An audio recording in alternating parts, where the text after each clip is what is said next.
அதாவது ஒவ்வொரு நடிகனுக்கும் ஒரு இக்கட்டான ஒரு சூழ்நிலை ஏற்படும் கெரியரில். அந்த அந்த இக்கட்டான சூழ்நிலையில் எல்லாரும் ரைட் ஆஃப் அவ்வளோதான், இதோட முடிஞ்சிருச்சு, கெரியர் முடிஞ்சிருச்சு, இதோட எழுந்திரிச்சு வர முடியாது அப்படின்ற ஒரு சூழ்நிலை வரும்போது when everyone wrote me off, there were two people. In fact almost 14 months நான் வீட்டில் உட்காந்தேன் நடிக்க முடியாமல். ஏன்னா சில பேர்னால அது நான் சொல்ல விருப்பப்படல, அது ஓகே, அது ஒரு ஃபேஸ். பட் எனக்கு ஆர்பி சௌத்ரி சார் வந்து கூப்பிட்டு முக்கியமாக இந்த தருணத்தில் நான் சொல்ல வேண்டிய ஒரு விஷயம், நான் ரொம்ப ரொம்ப கடமைப்பட்டிருக்கேன். நான் ஏன் எல்லாரும் உழைக்கிறேன், 24 மணி நேரம் நான் எப்போ தூங்குறேன், எப்போ எந்திரிச்சு இப்போ வேலை செய்யறேன் அப்படின்லாம் சொன்னாங்க.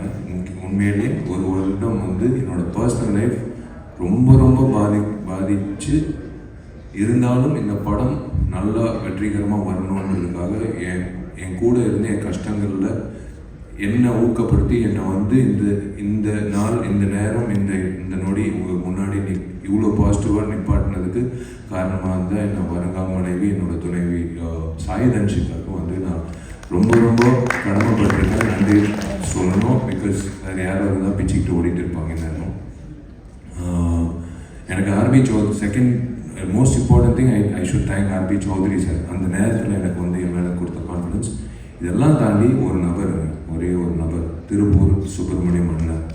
அந்த திருப்பூர் சுப்பிரமணியம் அண்ணன் கொடுத்த அந்த ஒரு ஊக்கம், அந்த ஒரு நம்பிக்கை, அது வீண் போகக்கூடாதுன்றதுனால தான் நான் என்னோட உழைப்பு அதிகரித்து இந்த படம் நன்றாக கொண்டு வரணும்.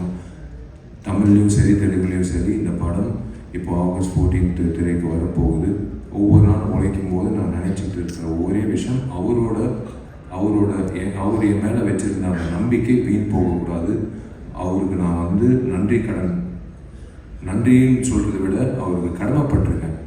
ஒருத்தர் எழுப்பி விட்டுறாங்க பாருங்களேன், அந்த நேரத்தில் யாருமே இல்லாத சமயத்தில் எழுப்பி விட்டு போய் வேலை செய்யும், உன்னால் முடியும் அப்படின்னு சொல்லி எனக்கு கொடுத்த ஊக்கம் தான் இந்த மகுடம் திரைப்படத்துக்கோட சக்ஸஸ்க்கு முக்கியமான காரணம். எங்களோட உழைப்பு முன்பின் அதுக்கப்புறம் தான், அதுக்கு பிஃபோர் வந்து கொடுத்த ஊக்கம், கொடுத்த அந்த பிளாட்ஃபார்ம் திருப்பூர் சுப்பிரமணியனுக்கு நான் நன்றி தெரிவிச்சுக்கிறேன். And most importantly I should thank all my artist and my technicians. எனக்கு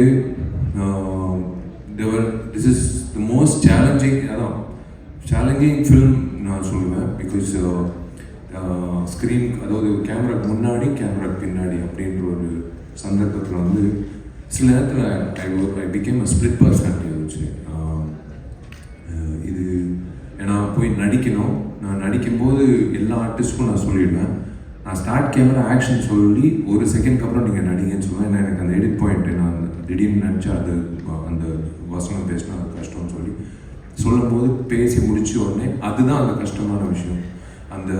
அவங்க பேசி நடித்து முடிச்சதுக்கப்புறம் மறுபடியும் நான் போய் அந்த காட்சியை பார்த்து வந்து நடிக்கிறது தான். அந்த நேரத்தில் என்னன்னா எல்லாருமே நான் சொன்னது வந்து, இவன் எதுக்கு நம்மளுக்கு நடிப்பு சொல்லித்தரான், இவன் எதுக்கு எனக்கு வரிகளுக்கு வந்து ஒரு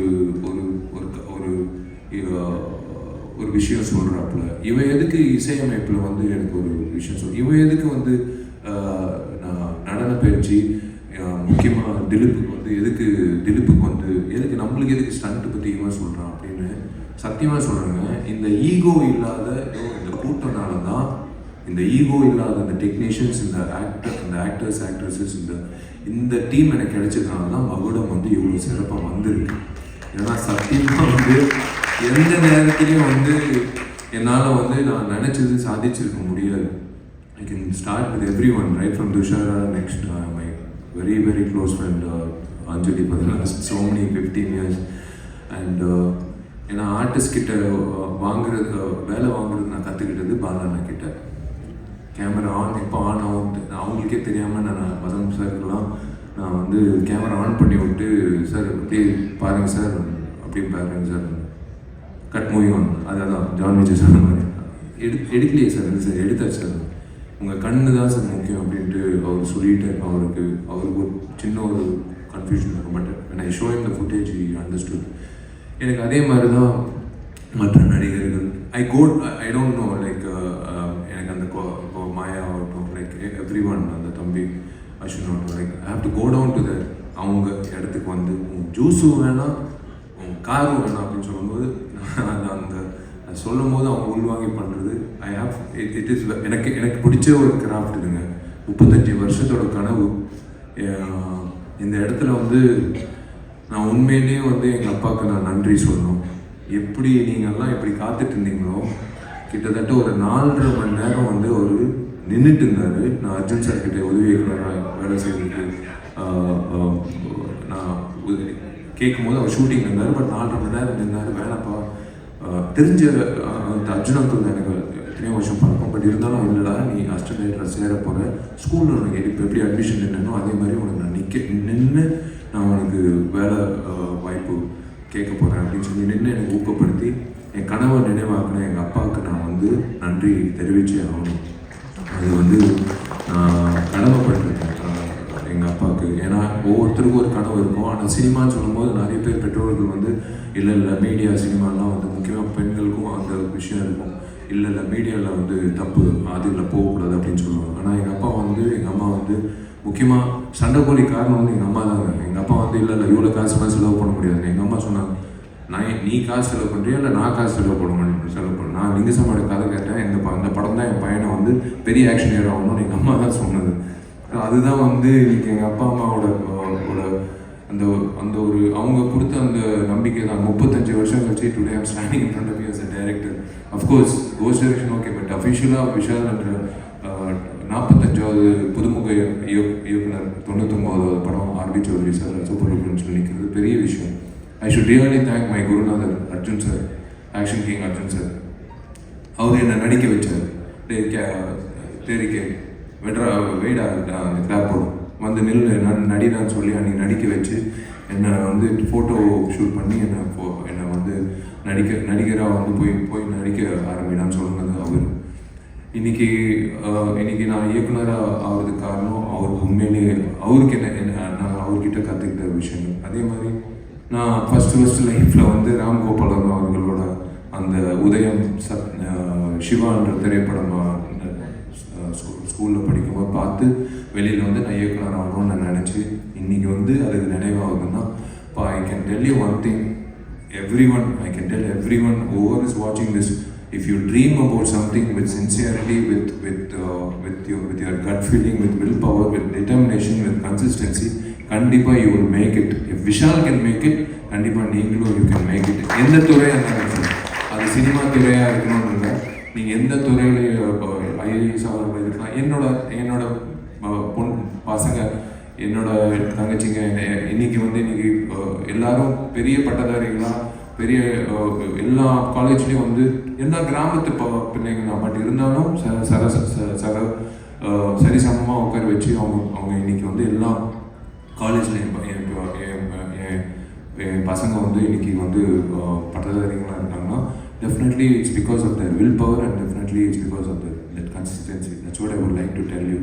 And yes, எனக்கு இந்த திரைப்படத்தில் எனக்கு அமைஞ்ச இதோ ரிச்சர்டு தம்பி டிஓபி ரிச்சர்டு வந்து நம்ம ரொம்ப வருஷமாக எனக்கு we have done so many films. Summer, Nasir, மனிதன், என்ன மதகஜராஜா, என்ன எல்லாம். இந்த படத்தில் வந்து அவனுக்கு கரெக்டாக தெரியும் அந்த எடிட் பாயிண்ட்டு வந்து. ஒரு நாள் ஆக்சுவலாக துஷாரா டேட்டு பிரச்சனை.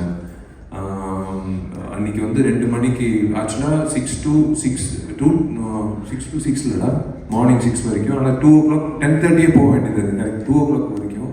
பட் 10:30 போக வேண்டியது இருக்குது அப்படின்னு சொன்னோடனே ஓகே சரி ஓகே என்னடா பண்ணலாம், சரி வா கேமரா வை இப்படி வை, துஷாரை கூப்பிடுங்க, உட்காருங்க அப்படி உட்காரு, இப்படி 2 கேமரா வச்சுட்டு ரிச்சர்ட் சொன்னால் ஒன்றும் இல்லை மாஸ்டர் எடுத்துக்கலாம். எப்போவுமே மாஸ்டர் ஷாட் எடுத்து தான் க்ளோஸ் இருக்கும். இல்லை தம்பி இதை எடுத்துடலாம், ஃபஸ்ட்டு எடுத்துக்கலாம், டக்குன்னு எடுத்துக்கலாம். அப்புறம் இந்த பக்கம் பேசுமா, இந்த பக்கம் பாருமா. இது எல்லாமே நான் சுந்தர் சி சார் கிட்ட கற்றுக்கிட்டது. இது சுந்தர் சி சார் எப்படின்னா, நீங்கள் வந்து இந்த பேக்ட்ராப்லேயும் வந்து சுவிட்சர்லாண்டில் சாங் படப்பிடிப்பு நடந்த மாதிரி அவர் காட்டிடுவார். சலிக்கவே ஆர்டிஸ்ட் வரலையா, பிரச்சனை இல்லை, கேமரா அப்படியே திருப்புங்க. இந்த பக்கம் வந்து ஒரு எருவ மாடு இருக்கா, பிரச்சனை இல்லை, அனிமல் வெல்ஃபேர் சர்டிஃபிகேட் வேணாம் தேவை, இப்படி வாங்க. இப்படி தான், ஏன்னா அதுதான் அவர்கிட்ட கற்றுக்குது சுந்தர்சி சார். அன்னைக்கு வந்து அந்த காட்சி நானும் ரிச்சர்ட் வந்து 10:30 மணிக்கே அனுப்பிச்சிட்டோம். ஓகேம்மா, அவங்களுக்கும் புரியல சார், என்னப்பா அவங்க முடிஞ்சிச்சுமா. அதுக்கப்புறம் ரிச்சர்டுக்கு வந்து உட்காந்து நம்ம வாடா சாப்பிட்லாம்டா, சாப்பிட்டு நிதானமாக எடுக்கலாம் இப்போ 2 மணி வரைக்கும்.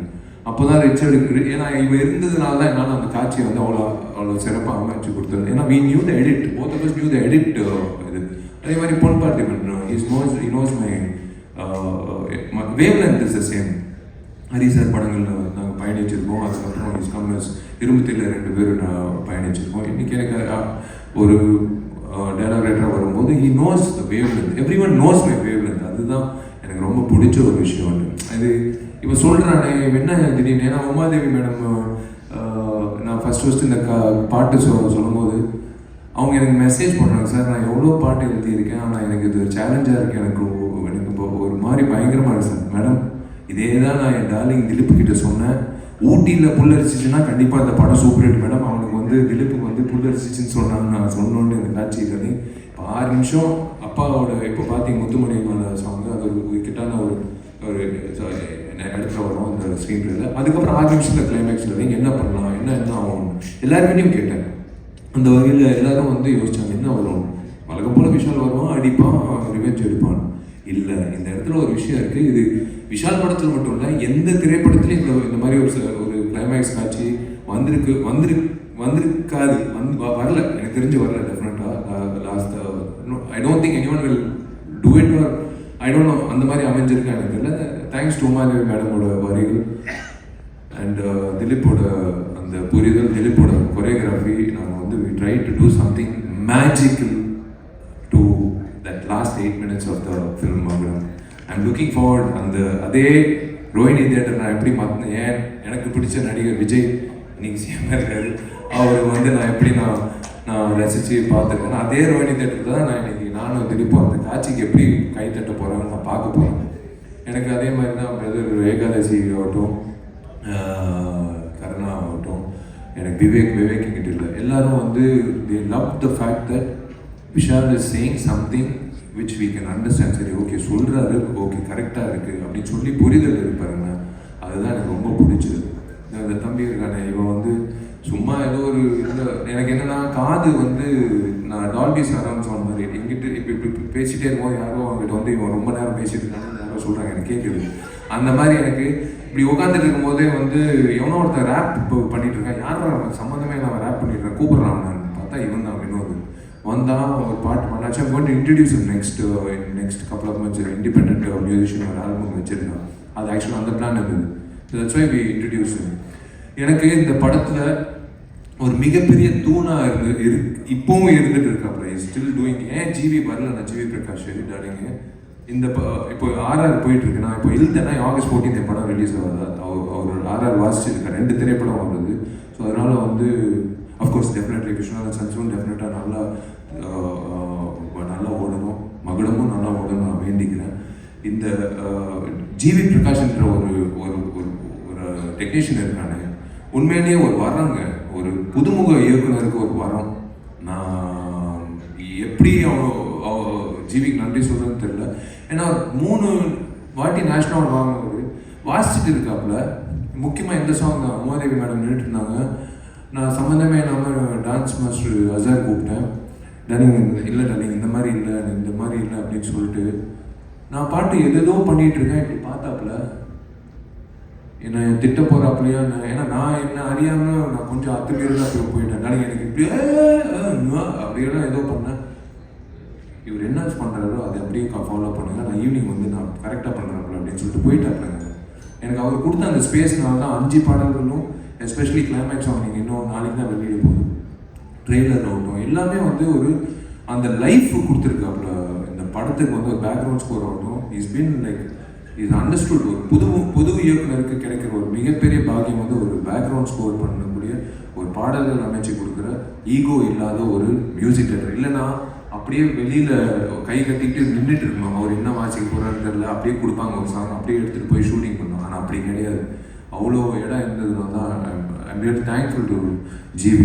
And yes, of course, there is the John Vijay. முதல் தடவை ஜான் விஜய்னால ஜாதி சண்டைனால நான் வந்து லைலா காலேஜில் எனக்கு இவனுக்கு சம்மந்தமே கிடையாது. ஃபஸ்ட் டைம் ஆக்சுவலாக அப்போ தான் எனக்கு தெரியும் ஜான் விஜய் என் சீனியர், அவ்வளோ க்ளோஸ் கூட இல்லை. ஆனால் இவனால் வந்து ஒரு பெரிய கலவரமே நடந்தது லைலா காலேஜில். நான் நின்றுட்டுருக்கேன், இப்படி நின்றுட்டுருக்கேன், வந்து எங்கே இருக்கு அந்த ஜான் விஜய் தெரிலங்க, அவரு எனக்கு தெரியாதுங்க, சீனியர். நானே எப்பயும் ஒரு வாட்டி தான் கிளாஸுக்கு வருவேன், தேடிட்டு இருந்தாங்க ஜான் விஜய். அப்போலேருந்து தெரியும் இந்த மனுஷன். இவரை கூப்பிட்டு நடிக்க சொல்லி போத் இந்த நடிக்க ஆரம்பிக்கும் போது ஜான் எப்பவுமே வந்து ஃபுட்டேஜ் இவ்வளோ கொடுப்பாரு, எல்லாமே நல்லா இருக்கும். ஆனால் எல்லாமே சாப்பிட முடியாது இல்லையா, ஓரளவுக்கு தான் நம்ம பசிக்கு, அவ்வளோதான். அதுதான் எடுத்துக்கணும். ஜான் ஒரு குழந்தை மாதிரி. இப்போ கூட எனக்கு பாருங்க அந்த பிளாக்ல அது ஏதோ, ஏன்னா நாங்கள்லாம் நானும் உதயாலாம் வந்து ஒரு நாள் எங்களுக்கெல்லாம் அந்த டைமில் கிளப்புக்குள்ளே வந்து கேர்ள் ஃப்ரெண்ட் இருந்தாலாம் கிளப்புக்குள்ளே என்ட்ரி.